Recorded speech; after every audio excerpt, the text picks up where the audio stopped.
आज की क्लास में चैप्टर 2 यानी कि sexual reproduction in flowering plants को आगे कंटिन्यू करते हुए मैं आपको topic difference between self pollination and cross pollination explain करने जा रही हूँ। सेल्फ पॉलिनेशन ये टर्म भी अपने आप को यहाँ पे क्लियर करने का काम कर रहा है और क्रॉस पॉलिनेशन भी ये टर्म भी खुद को अपने आप को यहाँ पे क्लियर करने का काम कर रहा है। सबसे पहली और सिंपल चीज यहाँ पे यही है, ठीक है। तो सेल्फ पॉलिनेशन को कॉमनली क्या कहते हैं, हम ऑटोगेमी बोलते हैं और cross pollination is also referred as allogamy, ठीक है। पहला फर्क यहाँ पे यही है इन दोनों के बीच में, ठीक है। और रही बात इनके डेफिनेशन की, तो डेफिनेशन में एक चीज तो डेफिनेटली आनी है, कौन सी? Transfer of pollen grains from anther to stigma. ये तो ट्रेडिशनल डेफिनेशन है किसके रिगार्डिंग? पॉलिनेशन के रिगार्डिंग, ठीक है। अब जो टाइप्स ऑफ पॉलिनेशन है वो सिर्फ किस क्राइटेरिया के अकॉर्डिंग चेंज हो रहे हैं, वो सिर्फ आप इसके बेसिस पे उसको कैटेगराइज कर रहे हैं कि यहाँ पे पॉलन ग्रेन्स किस फ्लावर से निकल के किस फ्लावर के स्टिग्मा पे लैंड करने वाले हैं, ठीक है। इसके रिगार्डिंग मैंने बहुत डिटेल्ड एक्सप्लेनेशन आपको दे रखा है ऑलरेडी। प्रीवियस वीडियोस को देख लेंगे, वो कॉन्सेप्ट और अच्छे से आपको क्लियर हो जाएगा, ठीक है। देन एजेंट्स की बात करते हैं हम।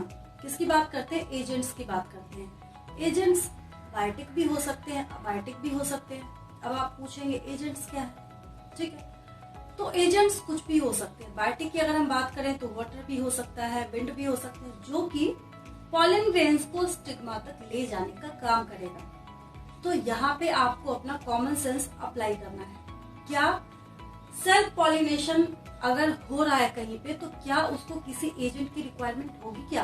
नेवर। उसको कभी किसी एजेंट की रिक्वायरमेंट नहीं होगी, ठीक है। तो no agent required.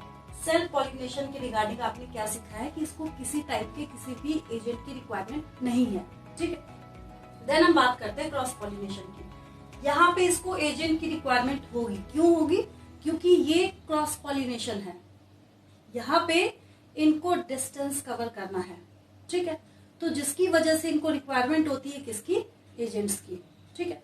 Third point की हम बात करते हैं यहाँ पे, male and female parts mature at the same time. अब इसके सारे पॉइंट्स आपको कॉमन सेंस के बेसिस पे क्लियर करने हैं, ठीक है। वो कैसे?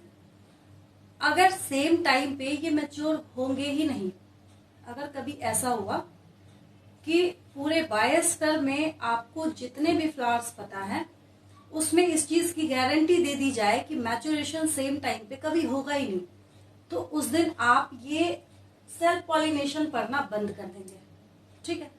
तो यहाँ पे ये पॉइंट भी अपने आप में ऑब्वियस है, ठीक है, कि यहाँ पे क्या होगा, मेल और फीमेल पार्ट्स जो है वो सेम टाइम पे मैच्योर होंगे, ठीक है।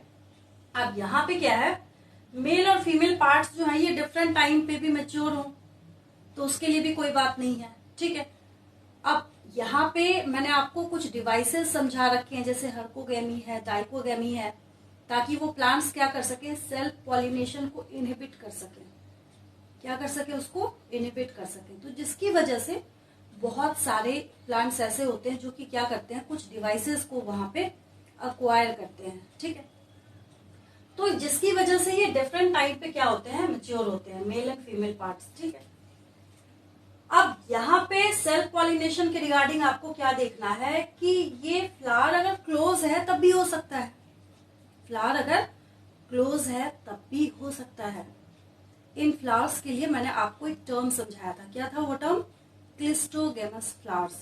और जहां पे आपने एग्जांपल्स देखे थे, ऑक्जेलिस, वियोला, कॉमेलिना, कुछ एग्जांपल्स मैंने आपको ऑलरेडी दे रखे हैं। इनके अंदर क्या हो रहा था, फ्लावर क्लोज्ड है तो उसके पास कोई चॉइस ही नहीं है, पॉलन ग्रेन्स को रिलीज होना है एंथर से और उसी फ्लावर के स्टिग्मा पे लैंड कर जाना है, ठीक है। तो यहाँ पे इस बात को समझाया जा रहा है कि ये तब भी हो सकता है जब फ्लावर क्लोज्ड कंडीशन में है। अब इसमें आप क्लोज कर दीजिए फ्लावर को, तो होगा ही नहीं क्रॉस पॉलिनेशन। अगर यहाँ पे फ्लावर को क्लोज करके रख दिया जाए तो ये भी बहुत ऑब्वियस से पॉइंट्स हैं कि यहाँ पे आपको क्या करना है, क्या लिखना है, can occur only when flower is open, ठीक है। देन हम आते हैं, ऑफस्प्रिंग कैन बिकम वीक। जब आप पूरी जेनेटिक्स पढ़ना स्टार्ट करेंगे, ठीक है। तो वहां पे आपको एक चीज पढ़ने को मिलेगी, आप एक टर्म सीखेंगे, इन ब्रीडिंग डिप्रेशन। क्या पढ़ेंगे? इन ब्रीडिंग डिप्रेशन। ठीक है। लगातार कई जनरेशन्स तक जो जेनेटिकल आइडेंटिकल चीजें होती हैं, ठीक है, अगर आप उनके बीच में क्रॉसिंग कराते जा रहे हैं, तो आगे आगे के जो जनरेशन्स होंगे वो कैसे होते चले जाते हैं? वीक होते चले जाते हैं। ठीक है, क्योंकि वहां पे इवोल्यूशन, वेरिएशन, इन सब के चांसेस जीरो होते हैं। ठीक है, तो तभी यहाँ पे ये पॉइंट लिखा गया। इसको अपोजिट यहाँ पे हम कर देंगे, ऑफस्प्रिंग्स कैसे होते हैं? हेल्दियर होते हैं, क्योंकि यहाँ पे रिकॉम्बिनेशन होगा। ठीक है, यहाँ पे क्या होगा? रिकॉम्बिनेशन होगा डिफरेंट टाइप्स के।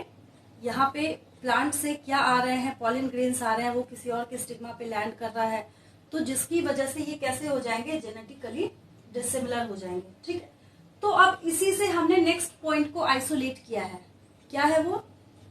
कि न्यू वैरायटी नॉट पॉसिबल, जो कि मैंने आपको अभी भी समझाया है कि यहाँ पे जब आप इसको क्रॉस पॉलिनेशन का कोई चांस दे ही नहीं रहे हैं, तो कैसे ये यहाँ पे पॉसिबिलिटी देगा आपको न्यू वैरायटी बनाने की। ठीक है, और यहाँ पे क्या हो जाएगा? न्यू वैरायटी पॉसिबल है, क्योंकि आप यहाँ पे क्या करा रहे हैं? इंटरमिक्सिंग करा रहे हैं। ठीक है, देन अब सारे पॉइंट्स क्या है? एक दूसरे से इंटरलिंक्ड हैं। आप थोड़ा सा बैठ के दिमाग लगाएंगे, सारे पॉइंट्स आप एक से एक आइसोलेट करके लिख सकते हैं। ठीक है, तो इसी के रिगार्डिंग एक और पॉइंट है, प्रिजर्व्स पेरेंटल कैरेक्टर्स। ऑब्वियस है, जब ये क्या कर रहा है? जेनेटिकली सिमिलैरिटी आपको दे रहा है, तो इसका मतलब ही तो यही हो गया कि ये क्या करेगा? पेरेंटल कैरेक्टर्स को मेंटेन करने का, प्रिजर्व करने का काम करेगा। ठीक है, और ये क्या करेगा? ये नहीं प्रिजर्व करेगा, तो डजंट प्रिजर्व पेरेंटल कैरेक्टर्स। आसान हो गया आपके लिए। ठीक है, देन अब यहाँ पे इसकी बजाय हम ये भी लिख सकते हैं कि ये जेनेटिकली सिमिलर होंगे। ठीक है, और यहाँ पे क्या होगा? जेनेटिकल डिसिमिलैरिटी मेंटेन होगी। ठीक है, मतलब ये उसकी गुंजाइश देंगे, वहां पे चेंजेस आएंगे। ठीक है, examples are the most important part of any topic, अगर वो एग्जाम्पल कैरी करता है तो। ठीक है, तो एग्जाम्पल्स की अगर हम बात करें तो मैंने आपको ऑक्सैलिस, वियोला, कोमेलिना, बहुत सारे एग्जाम्पल्स ऑलरेडी बता रखे हैं, तो इसके कुछ कॉमन से एग्जाम्पल्स यहाँ पे हैं। ठीक है, और अगर हम क्रॉस पॉलिनेशन की बात करें तो यहाँ पे एप्पल्स हैं, ग्रासेस हैं, डैफोडिल्स हैं, पंपकिन्स हैं, ये सब ऐसे एग्जाम्पल्स हैं जो क्या करते हैं? क्रॉस पॉलिनेशन के चांसेस प्रोवाइड करते हैं। ठीक है, अगर आपसे कभी पूछा जाता है कि इन दोनों में से बेटर कौन होता है, तो बेटर कौन होता है? क्रॉस पॉलिनेशन होता है। बेटर कौन होता है? क्रॉस पॉलिनेशन होता है। ठीक है, उसके बहुत सारे रीजंस होते हैं, और एनसीईआरटी ने ये क्वेश्चन लिख के वहां पे छोड़ा हुआ भी है, उसके ऊपर क्वेश्चन मार्क भी लगाया हुआ है, क्योंकि यहाँ पे जैसे ही ये इस चीज के लिए क्या करेगा? अलाउ करेगा कि यहाँ पे जेनेटिक डिसिमिलैरिटीज की गुंजाइश है, तो अपने आप में वहीं पे एक टर्म आता है, दैट इज सुपीरियर वीगर। क्या टर्म आता है? Superior Uyghur. ठीक है, टर्म है आपके पास सुपीरियर वीगर। अब इसका मतलब ही ये है कि अगर मेल है और फीमेल है, ठीक है, यहां से अगर इंटरमिक्सिंग होने के बाद 100% फीचर्स आ रहे हैं, मतलब 50% इस साइड से और 50% इस साइड से, तो इस चीज की गारंटी हो जाती है कि जो ऑफस्प्रिंग्स होंगे वो सुपीरियर देन पेरेंट्स होते हैं। इसमें तो हो ही नहीं सकता, सेल्फ पॉलिनेशन में तो हो ही नहीं सकता। तो सुपीरियर वीगर जो है, ये फेनोमेना भी कौन अलाउ करेगा? क्रॉस पॉलिनेशन अलाउ करेगा, जिसकी वजह से बोला जाता है कि क्रॉस पॉलिनेशन को अगर आप कंपेयर करें सेल्फ पॉलिनेशन के साथ, तो ये क्या होता है? इसकी कंपैरेटिवली बेटर माना जाता है। ठीक है, अगर क्रॉस पॉलिनेशन ना हो तो प्लांट्स के फील्ड में कभी इवोल्यूशन होगा ही नहीं। आपको इंपॉर्टेंस समझ आ गई होगी इसकी। ठीक है, और आपने बहुत अच्छे तरीके से हमेशा की तरह समझा भी होगा इसको। आज के लिए इतना ही, मिलती हूँ आपसे नेक्स्ट वीडियो में एक और इंटरेस्टिंग टॉपिक के साथ। Thank you for watching.